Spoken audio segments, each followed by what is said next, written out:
Hi hello friends, എല്ലാ കൂട്ടുകാർക്കും പുതിയൊരു എപ്പിസോഡിലേക്ക് സ്വാഗതം. അപ്പോൾ ഇന്നലത്തെ കഥയുടെ ബാക്കിയായിട്ടാണ് കേട്ടോ പറയുന്നത്. അപ്പോൾ ഇന്നലെ പറഞ്ഞു നിർത്തിയത് നമ്മുടെ അശ്വിനും അതുപോലെ തന്നെ പ്രീതിയും തമ്മിൽ മരുന്നുകൾ മാറ്റിയെടുക്കുകയാണ്. അതിനുശേഷം പ്രീതിയാണെന്നുണ്ടെങ്കിൽ ആ മരുന്ന് മനോരമക്ക് കൊടുക്കുന്നുണ്ട്. മനോരമ ആകെ പൊട്ടിത്തെറിക്കുകയാണ്. അതൊരു കാരണമൊക്കെ എടുക്കുകയാണ്. അശ്വിൻ്റെ മരുന്ന് തന്ന് എന്നെ ഇവള് കൊല്ലാൻ നോക്കി എന്നൊക്കെ പറഞ്ഞ് ബഹളം ഉണ്ടാക്കുക കേട്ടോ.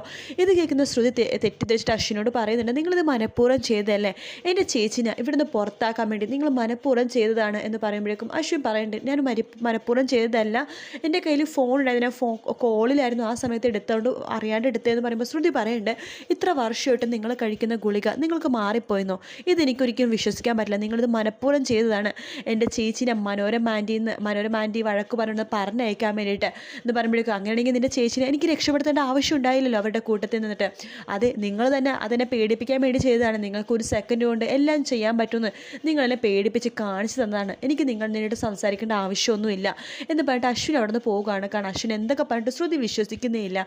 അശ്വിൻ മനഃപുറം മരുന്ന് മാറ്റിയെടുത്തെന്ന് തന്നെയാണ് ശ്രുതി വിശ്വസിക്കുന്നത് കേട്ടോ. അതിനുശേഷം ശ്രുതി അശ്വിനിട്ട് ഒരു പണി കൊടുക്കാമെന്ന് വിചാരിക്കുകയാണ്. വേറൊന്നുമല്ല, അശ്വിൻ്റെ റൂമിൽ ഇപ്പോഴും ശ്രുതിക്ക് ഒരു പങ്കില്ല. കാരണം എപ്പോഴും ബാൽക്കണിയിൽ തന്നെയാണ് കിടക്കുന്നതും ബാഗാണെങ്കിലും സാധനങ്ങളൊക്കെ ആണെന്നുണ്ടെങ്കിലും ഒരു വീട്ടിലേക്ക് വന്ന ഒരു പെറ്റൊക്കെ വരത്തില്ലേ, ആ പെറ്റൊക്കെ വരുമ്പോഴേക്കും നമ്മൾ വീണ്ടും ഒരു മൂലക്ക് നിർത്തത്തില്ലേ, അതുപോലെ തന്നെയാണ് അശ്വിൻ ശ്രുതിനെ കാണുന്നത്. അതുകൊണ്ട് ശ്രുതി ആ ഒരു നിലപാട് മാറ്റണമെന്ന് ഉറച്ചു തീരുമാനിക്കുകയാണ്. അതിനുവേണ്ടി ശ്രുതി ഒരു പണി ഒപ്പിക്കുക കേട്ടോ. അങ്ങനെ രാവിലെ തന്നെ നമ്മുടെ അശ്വിൻ നല്ല ഉറക്കമായിരിക്കും. ഉറക്കത്തിൽ നിന്ന് എഴുന്നേൽക്കുന്ന സമയത്ത് പെട്ടെന്ന് അശ്വിൻ ഒരു ഒച്ചപ്പാടും ബഹളവും ഒക്കെ കേൾക്കുക കേട്ടോ.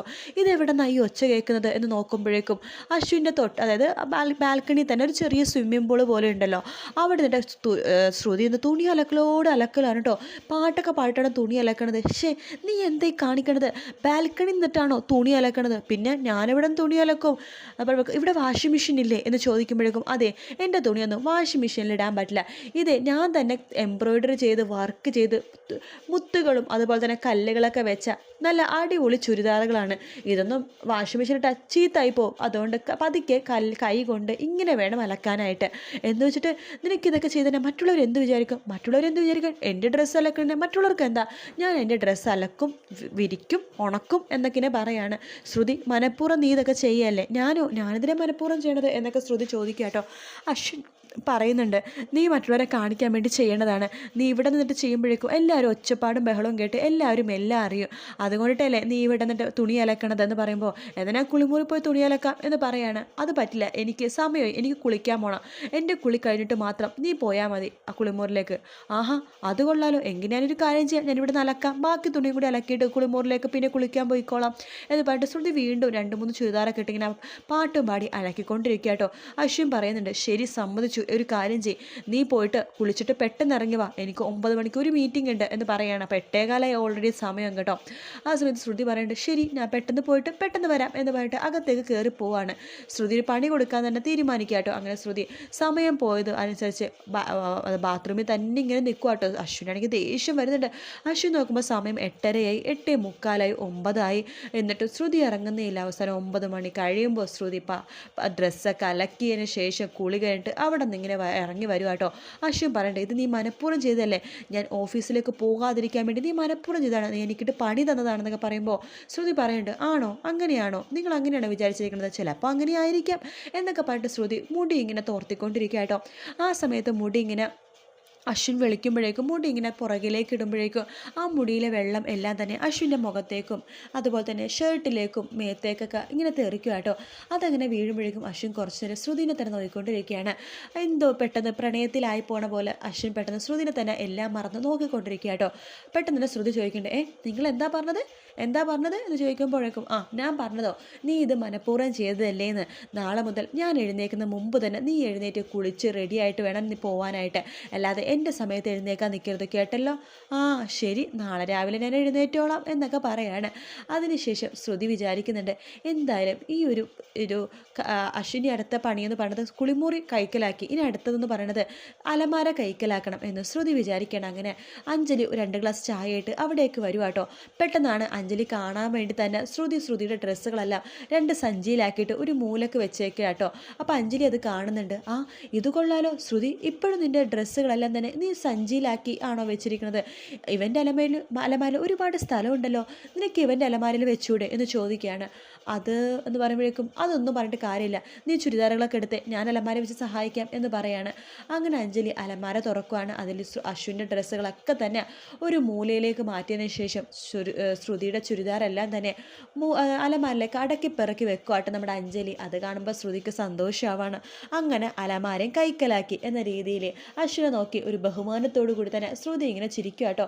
അതിനുശേഷം തൻ്റെ ചെരുപ്പ് വെക്കണമല്ലോ, അതുകൊണ്ട് ശ്രുതി ഇങ്ങനെ ചെരുപ്പ് ഇങ്ങനെ കയ്യെ പിടിച്ചുകൊണ്ടിരിക്കുകയാണ്. ഇനി ഇത് എവിടെ വെക്കും എന്ന് ചോദിക്കുമ്പോൾ അഞ്ജലി പറയണ്ടേ, ചെരുപ്പ് വെക്കാനുള്ള സ്ഥലമില്ലാത്തതേ, ഇവിടെ കുഞ്ഞിൻ്റെ ചെരുപ്പുകളുണ്ട്, ഇതിൻ്റെ കൂട്ടത്തിൽ നിൻ്റെ ചെരുപ്പും വെച്ചോ എന്ന് പറയാണ്. ഇത് കണ്ടില്ലേ, എല്ലാം ബ്ലാക്ക് ഷൂ ആണ്, എല്ലാം ഒരുപോലെ ഉണ്ടാവും, ഇവനിതെങ്ങനെ മനസ്സിലാക്കുന്നു എന്തോ എന്നൊക്കെ പറഞ്ഞിട്ട് അതിൽ ആവശ്യമില്ലാത്ത ഷൂ ഒക്കെ എടുത്ത് മാറ്റുവാണ് അഞ്ജലി.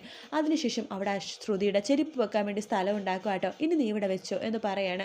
അങ്ങനെ ശ്രുതിയുടെ ചെരുപ്പ് അവിടേക്ക് വെക്കുന്നുണ്ട്. ശേഷം അഞ്ജലി പറയേണ്ട രണ്ടുപേരും ബ്രേക്ക്ഫാസ്റ്റ് കഴിക്കാം എന്നൊക്കെ പറഞ്ഞിട്ട് അഞ്ജലി പോകുക കേട്ടോ. അതിനുശേഷം ശ്രുതിയാണെങ്കിൽ സന്തോഷത്തോടു കൂടി തന്നെ ബ്രേക്ക്ഫാസ്റ്റ് കഴിക്കാം എന്നൊക്കെ പറയുന്നുണ്ട്. അതിനുശേഷം ശ്രുതി വിചാരിക്കുകയാണ് ഇനി ബാൽക്കണിയിലുള്ള കിടപ്പ് മാത്രം മാറ്റണം എന്നൊക്കെ പറഞ്ഞിട്ട് ശ്രുതി ഇങ്ങനെ കഴിക്കാൻ വേണ്ടി പോയിരിക്കുമ്പോഴേക്കും തുമ്മിക്കൊണ്ടിരിക്കുകയായിട്ട് വെറുതെ അഭിനയിക്കുകയാണ് തുമ്മൽ. ആ സമയത്ത് മുത്തശ്ശി ചോദിക്കേണ്ടത്, എന്താ ശ്രുതി നിനക്ക് തുമ്മൽ പെട്ടോ?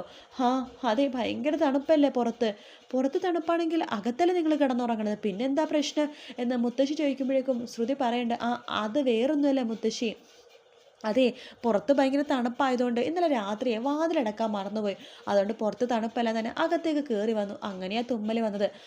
അതെയോ, നീ ഒരു കാര്യം ചെയ്യും, നാളെ മുതൽ കട്ടിലിൽ നന്നായിട്ട് പുതച്ചു മൂടി കിടന്നാൽ മതി, തണുപ്പടിക്കില്ല, പിന്നെ വാതിലൊക്കെ നന്നായിട്ട് കുറ്റിയിട്ട് കിടക്കണം കേട്ടോ, ഞാൻ ശ്രദ്ധിച്ചോളാം എന്ന് മുത്തശ്ശി പറയാണ്.